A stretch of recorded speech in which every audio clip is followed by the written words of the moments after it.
is the fourth Rocky film in the Rocky franchise, and it is considered the fan favorite. Well, as I said before, Rocky 3 is my favorite of the franchise. So how do I feel about Rocky 4? Well, I feel it's a bit overhyped. Hey, I understand most people like it. If you like it, that's fine. You're allowed to like whatever you like. I'm just saying, for me personally, I think people give this movie way too much credit and praise than it really deserves. But don't get it twisted. I still think that this is a very enjoyable movie. Don't get it twisted, alright? I'm not here to trash this movie. Trust me, this movie doesn't deserve to be trashed, alright?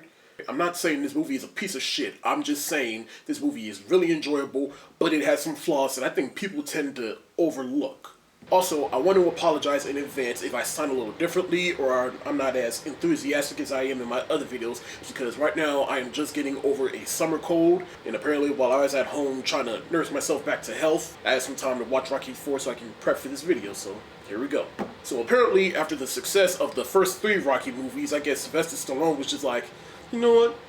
I could go for doing this again. I think we could keep this franchise going. I think there's some more stories to be told in the Rocky universe. Sure, why not? But what can I add new to this? Politics! I apologize for the terrible Sylvester Stallone accent. So this movie came out in, I believe, 1985. It was around when the Cold War was just starting or getting over or whatever. And so I guess Sylvester Stallone got the idea, you know what, I'm gonna bring some politics into this movie by bringing Russia to America to fight Rocky or Apollo or whoever. Now, even though they brought something different with this movie, but ultimately this movie is really just the same movie, but with different values or whatever. But I'm gonna explain that later. So as with every Rocky movie, this movie takes place directly after the last movie. In this case, it takes place after that secret fight that Rocky and Apollo have at Nick's gym. And right now, we still don't know who won the fight, it just starts with them about to bring that punch and freeze frame, and then we cut to Rocky. He's going home. It is Polly's birthday. And you know, Rocky, he's a little different now. And I'd say in this movie, he's not the same Rocky he was in the first 3 movies. He's a little more, I guess he's a little more Hollywoodish.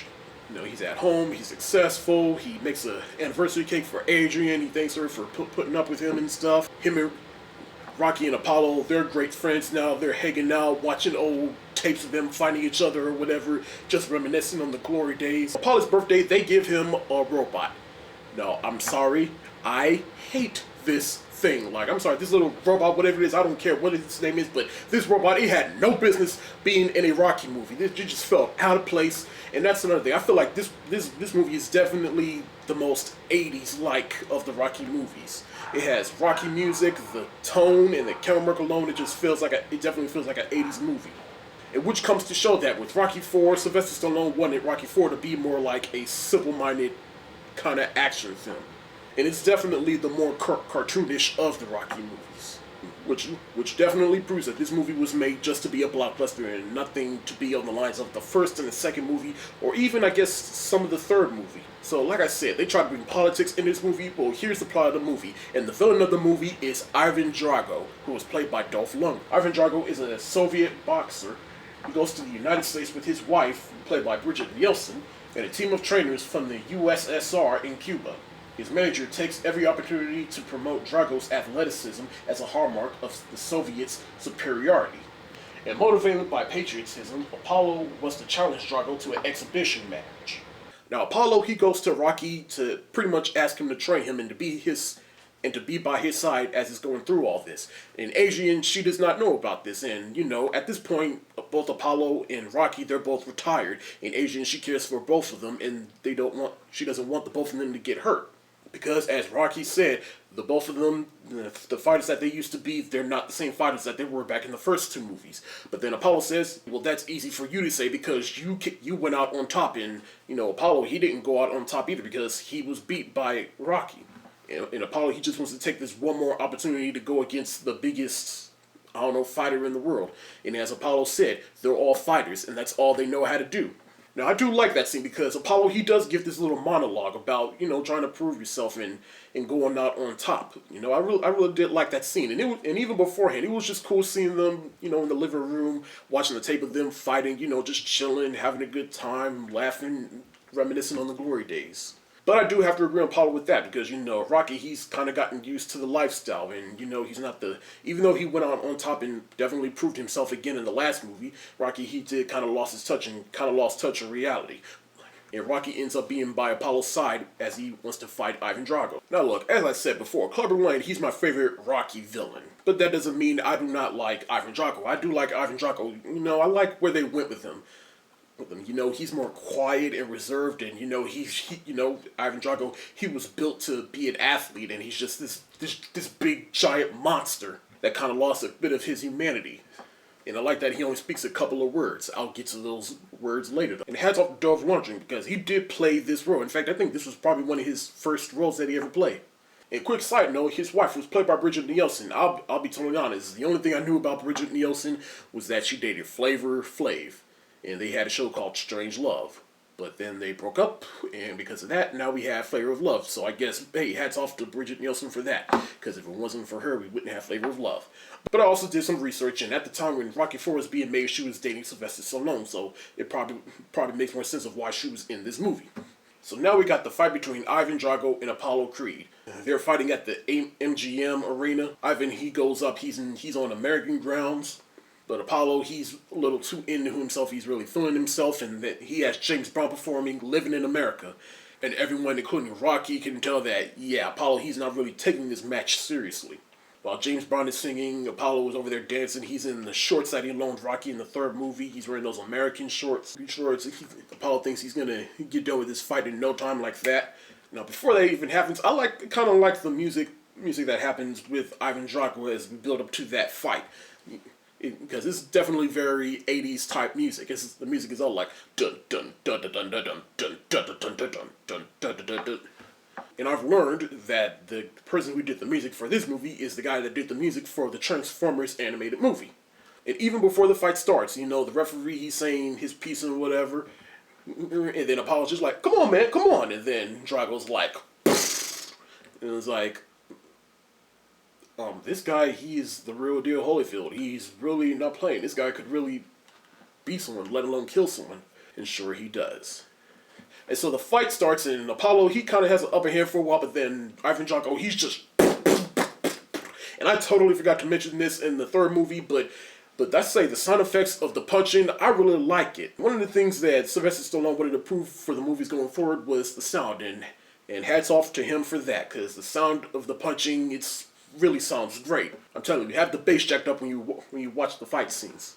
So Drago, he's fighting Apollo. He's really letting Apollo have it. Apollo, he's starting to bleed a little bit, and then they call timeout. Rocky, he's really trying to tell Apollo to throw in the towel, and then Apollo, he's just like, "No, whatever you do not throw in the towel."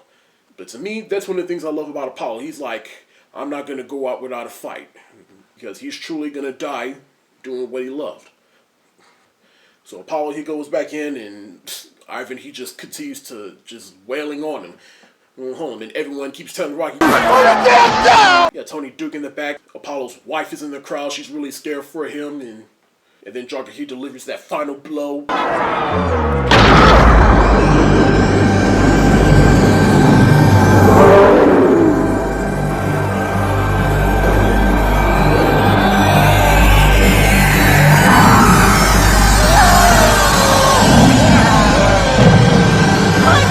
Also, like when Apollo finally gets to the ground, he twitches a little bit. It's like that last little life left Apollo.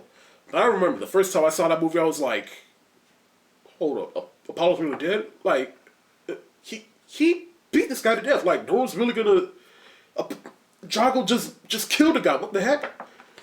Now I remember I watched this movie for the first time last year. When I saw Apollo get killed in the ring, I'm like, so people are just going to let Drago just run free because he killed a guy? But then I had a couple of my friends explain to me, "Brad, remember, this is boxing.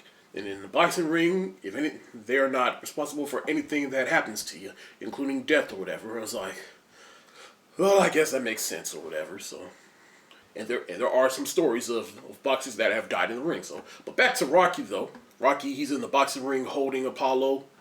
The president's talking to Ivan Drago. He's all like, "I cannot be defeated. I kill all men." And then one of the favorite lines in all Rocky line. And then, of course, you got everyone's favorite line.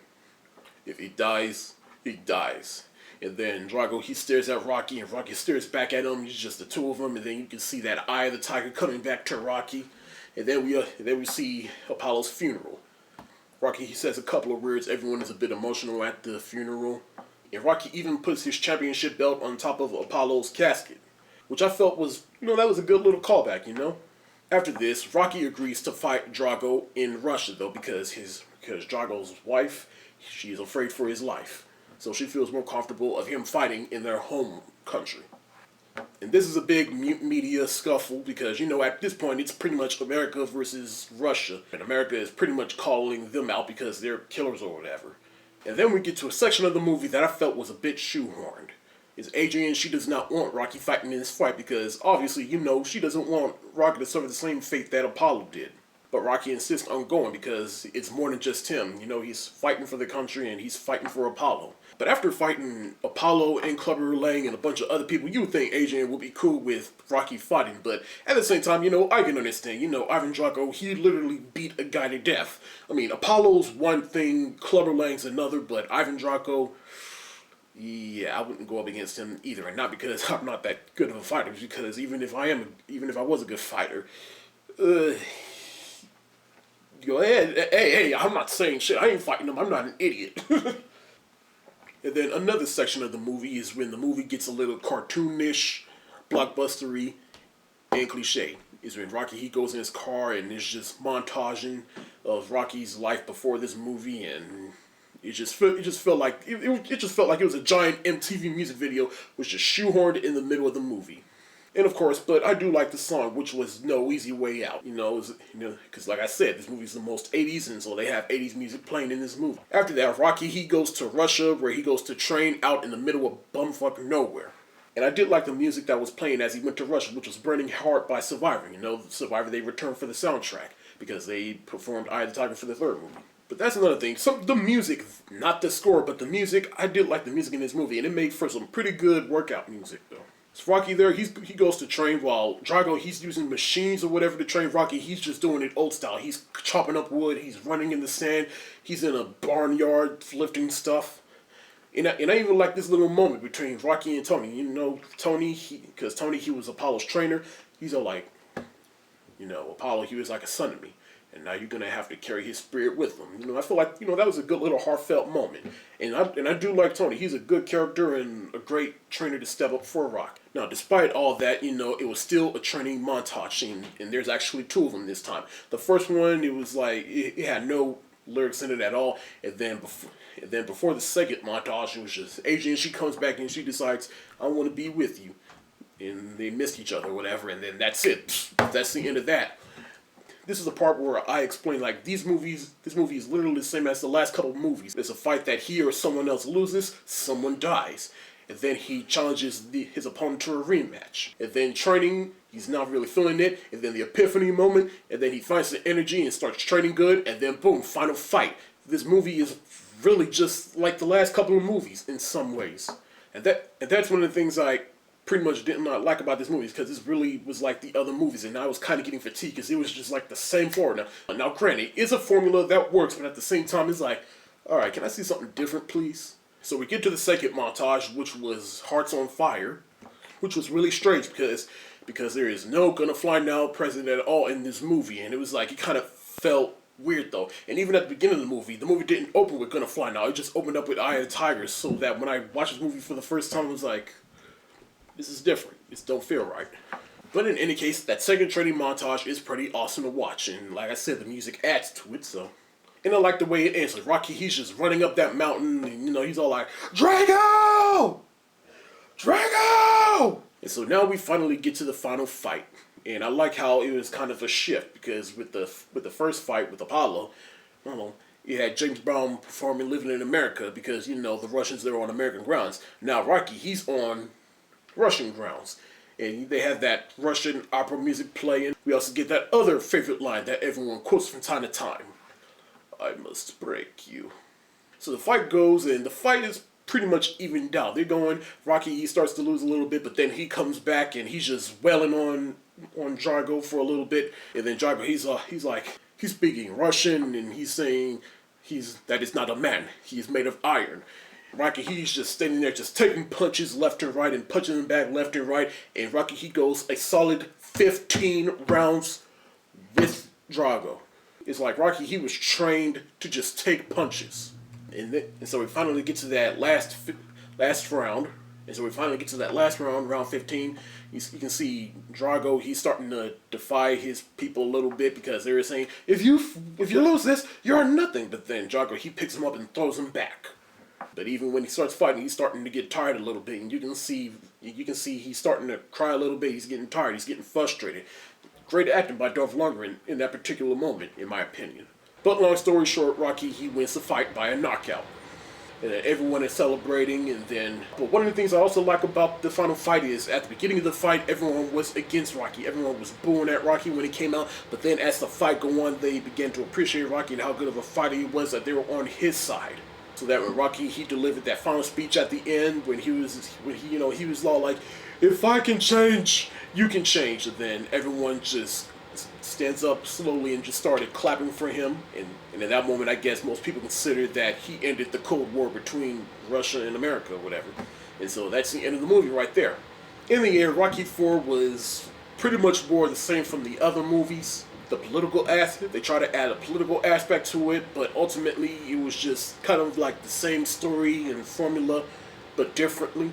It was a small departure from the other films, but for what it's worth, you could still watch this as a Rocky film, and for what it was, I'd say it was a pretty fun ride. And if they had to continue on after the third movie, I'd say this was also a pretty good place to stop as well. Still a great fun entry in the Rocky saga. I'll still give it credit for trying to do something a little differently though, even though it still ended up being a little bit the same as the first three movies. But the performances were still great though. The music was great in my opinion. This is definitely the more 80s-like of the series. It still broke my heart that Apollo died in this movie, but hey, if it wasn't for Apollo dying in this movie, we wouldn't be getting the Apollo spinoff, Creed. So if this movie led to Creed somehow, then awesome. But as for Rocky IV, this will be the first Rocky movie that I've run into in my Rocky review series that I do not give an A++ to, because I'm going to give Rocky IV a B. Guys, again, thank you so much for watching, and again, once a month I'm going to review every single Rocky movie. So therefore, next month, October, I'm going to review Rocky V. And at this point, we're pretty much 2 movies away from Creed, so we're getting close there. And again, be on the lookout for my review of Star Wars Episode 4. That's going to come up soon after this video, and be sure to check out my review of the first Hunger Games that's on my channel. That's on my channel as well. Look out for my review of Hunger Games Catching Fire, which comes out next month in October. That's it for the day. If you like what you see, subscribe to this channel, subscribe to my other channel. The links are in the description below. And be sure to follow me on Facebook, Twitter, Tumblr, Instagram, Movie Pilot, and Periscope. Peace.